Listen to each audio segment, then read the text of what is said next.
Life is weird and unpredictable.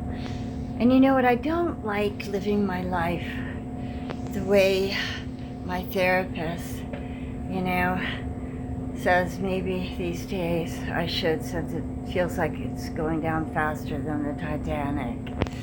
I feel like I'm that little mouse in the toilet and somebody's hand is on the flusher. And I'm just it's going around and around and around. And at any moment, I could be sucked into the toilet. And my therapist says, it can always be worse.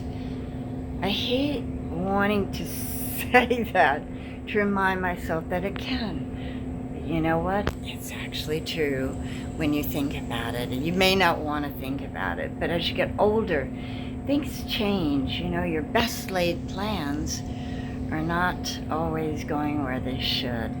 I don't know if you've ever seen life and, understand that, shit happens. And it does. So, sometimes when you're younger, you're so full of life,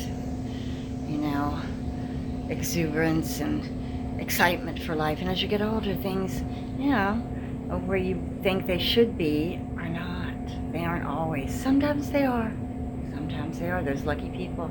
I don't know what they do, what kind of karma they have, but I'd like for them to bottle it and sell it, because I'll go to, Walmart, and I probably wouldn't sell it at Walmart, probably someplace, way more shishi, I'd go there and buy karma in a bottle. That's what I need sometimes.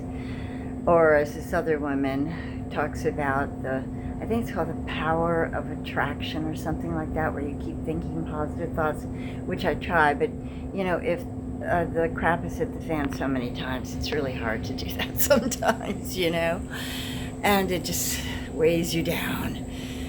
But like I was saying, some people's lives are absolutely amazing. But then I stopped myself and remembered what my therapist said, and that was, it can always be worse. And if you look at someone, like, there are two people I know that had amazing careers and lives. First one is Bruce Willis. Yes, I met him in my improv class in a little rat-ridden loft above 6th Avenue in New York City. He was just Bruce. He was cute. He was adorable. He ate my pizza. I'd bring in a slice of pizza and you gonna eat all that? He's so cute. Couldn't help but give him my pizza, and that was before he was ever famous or anything. We actually, did a show for ABC once, auditioning. We did improv together. He's adorable. Adorable. And then the next thing I knew, he was more famous than, Gandhi. and then look at what's going on now. It doesn't make any sense. It's so bizarre. I feel really bad. And then, I'm speechless. I feel really bad for him. What is that about? Life is so unpredictable. And then the other person was Robin Williams. Worked with him a couple of separate times doing shows. One at our theater at the First Amendment in New York City, and the other one way up in, I don't know if it was Poughkeepsie or somewhere, way up in New York City. Past, it was up there where it's really cold. And he hung out with us afterwards, having fun, and really nice guy, he wasn't always on every minute like everybody thinks he is, and you always looked at him like, why is he so frenetic? He can't stop for a second. But he could, and maybe that was a cover-up for what was really going on inside, who knows? And then we see what happened, you never know.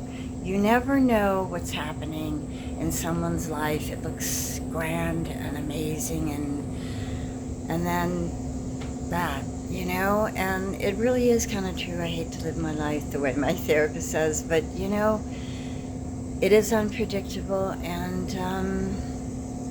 you just never know what's going to happen to your best laid plans, especially as you get older, and it can always be worse. And I hate to say it, I think she's right. You never know. So I'm going to try to be grateful. Like she says, look at the things that are, positive in your life right this moment, no matter how small they are. No matter how small, look at those wonderful things, even if they're itty bitty, and hang on to them until things get better and just keep moving forward. And that's my little thought or big thought of the day. Love to hear from you. What do you think? You know, it does get tougher as you get older because the doors are not as open. They're not revolving the way they used to. There's like maybe a little slower revolve or no revolve whatsoever. Try not to be the mouse in the toilet and just hang on. Remember that cat hanging in there, the cat's hanging on for dear life? Sometimes that's what we have to do. Thanks for listening.